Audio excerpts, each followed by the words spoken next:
Founder fatigue. It's really common, and it's probably way more real than most people want to admit. And a lot of times it comes down to companies who have founders that have been grinding and networking, and they've just been facing rejection after rejection. And we all want to say that, yes, everybody will be told no, but being told no that many times, it just can wear you out, and it can really weigh on passionate entrepreneurs. You can lose steam.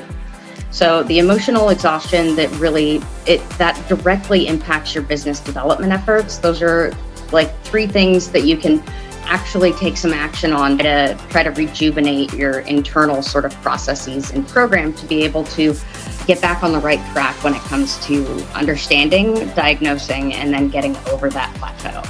I definitely have felt founders fatigue firsthand, and I can say that it's not something that a weekend will fix. It's absolutely something where you need to take a step back, you need to take a strategic step back, and take a little bit of time to regroup and come back to why you were passionate about what you were doing before. You're going to spend time and you're going to spend money. All you get to choose is the mix. And that mix is going to shift over time. A lot of the time at an early stage, you don't have a lot of money, but you can dig in and burn the midnight oil when the dog is asleep and the kids are in bed and going, what am I doing here? One of the first ones is flat revenues. So if your annual numbers haven't grown, they've been stagnant for 2 years or more, it's not about having a bad quarter. It's really about having a sustained lack of growth. That's going to suggest some systemic issues to you. If you've got low or declining win rates, and I don't mean just one proposal lost, you're burning through proposals without any wins, and you've ultimately been in a position where it's especially painful because you're losing on recompetes or new work. These are things that you've been submitting, they're not converting, and something really you're recognizing needs to change.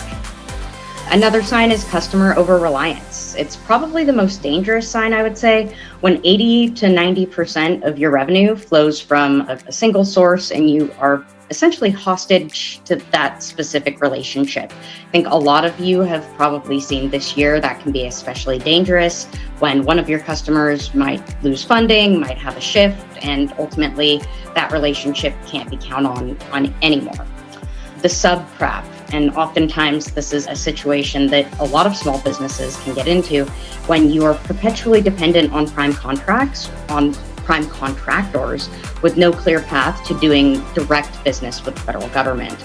And this is something that keeps you stuck behind someone else's growth trajectory, someone else's priorities, and it prevents you from building your own and being able to build your own infrastructure and your own federal contracting relationships.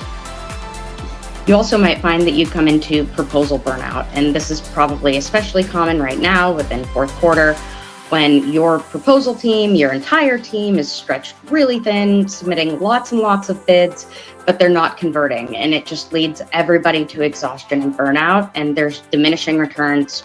The value of association membership comes not from paying your fees, but from paying your dues. And most of us can only afford to show up and be shoulder to shoulder with the people in the organization, volunteer for a thing that you love to do that's aligned with what's important to the organization and helps your company. Show up for that thing. You like golf? Everybody's got a golf tournament. You care about STEM? Be involved in the youth mentorship thing. It's good for you, good for them. And people go, oh, yeah, Chelsea shows up. She always shows up. She's got great ideas. She cares about this organization. I'm going to talk to her when I need a partner for this other thing. But there's only so many places, probably no more than 2 associations where you can afford the money and the time. So I broke it down to a 70-20-10 model. And so I consider 70% of your effort should be spent on things that are high probability opportunities. Spend about 20% of your time on things that are probably moderate probability, stretch opportunities that have a little bit more length, a little bit more lead time into the opportunity to get them. You've got a little bit more time to prepare. It's less of a rush to the gate. And 10% on things that are long shot, but strategic bets. Things that you may be wanting to grow into, things that you may need to get some past performance to be able to perform on, but they ultimately are in alignment with your agencies, your offerings, and your capabilities. Things that might be a little bit higher dollar value, those things that you may need to build up to and get a little bit more growth in before you're able to actually tackle those things. This basically ensures that you've got some momentum and that you can maintain that momentum while pursuing some growth. Our federal buyers are some of the most risk-averse humans on earth. They want to know that you've solved their problem for someone who looks just like them yesterday afternoon. And the more that you can bring an example like that to the table, the more easily their doors open, their minds open, honestly, their hearts open, their willingness to hear from you shifts. When was the last time that you focused on outcomes, not just the activities that you're doing? A lot of companies find that they are doing really well in work, they're working really well on their contract, their CPARs probably look just fine, but they're really not discussing and changing the way that they are talking about the work they're doing to reflect the outcomes that they've been able to help their customers achieve. Research shows that it's now taking between 15 and 32 touches, 15 to 32 touches to get from contact to contract.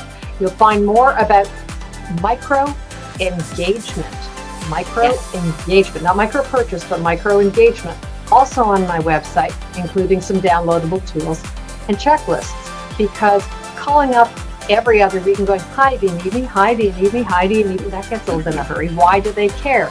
Instead, to craft a multi-touch, say 10 pairs, voicemail, email, voicemail, email, voicemail, email, and each one is a little bit different. Each one of them is upbeat, chipper, and is specifically designed for that individual person and their program and their responsibilities, bringing value, being upbeat. The 3 R's are reposition, refocus, and rebuild. And it's really a comprehensive reset that should address your market position, your target selection, and any internal processes all simultaneously. So it's not about working harder in this case. It's really about working differently.